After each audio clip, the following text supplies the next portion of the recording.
অসমৰ মহিলাসকলৰ বাবে এটা খবৰ দিব বিচাৰিছো। নিৰ্বাচনৰ সময়ছোৱাত অৰুণোদয় আঁচনি প্ৰদান কৰা সদায় এটা বিতৰ্কিত বিষয় হৈ থাকে। সেইকাৰণে কেতিয়াবা বিৰোধী পক্ষেও আপত্তি কৰে যে ইলেকশ্যন চলি থাকোঁতে কিয় অৰুণোদয় দিলে।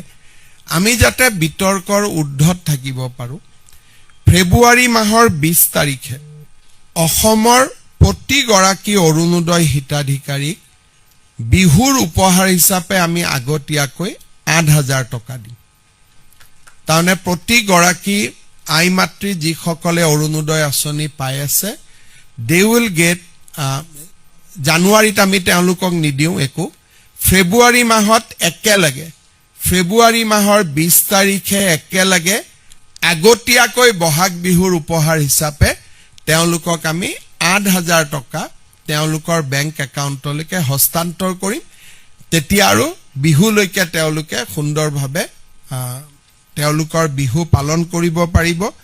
মই আপোনালোকৰ জৰিয়তে অসমৰ আই মাতৃ সকললৈকে এই সুন্দৰ উপহাৰটো ঘোষণা কৰিব খুজিছোঁ।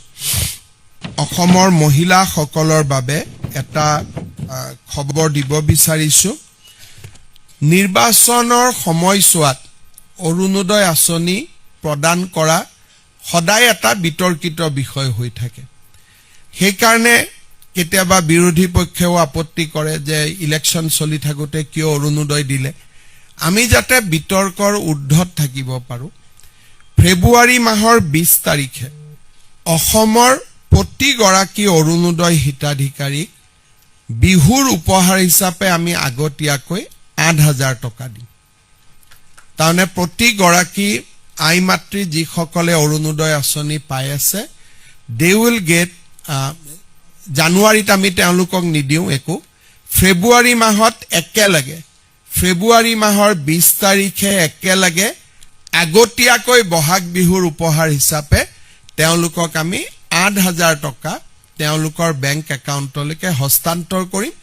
তেতিয়া আৰু বিহুলৈকে তেওঁলোকে সুন্দৰভাৱে তেওঁলোকৰ বিহু পালন কৰিব পাৰিব। মই আপোনালোকৰ জৰিয়তে অসমৰ আই মাতৃ সকললৈকে এই সুন্দৰ উপহাৰটো ঘোষণা কৰিব খুজিছোঁ।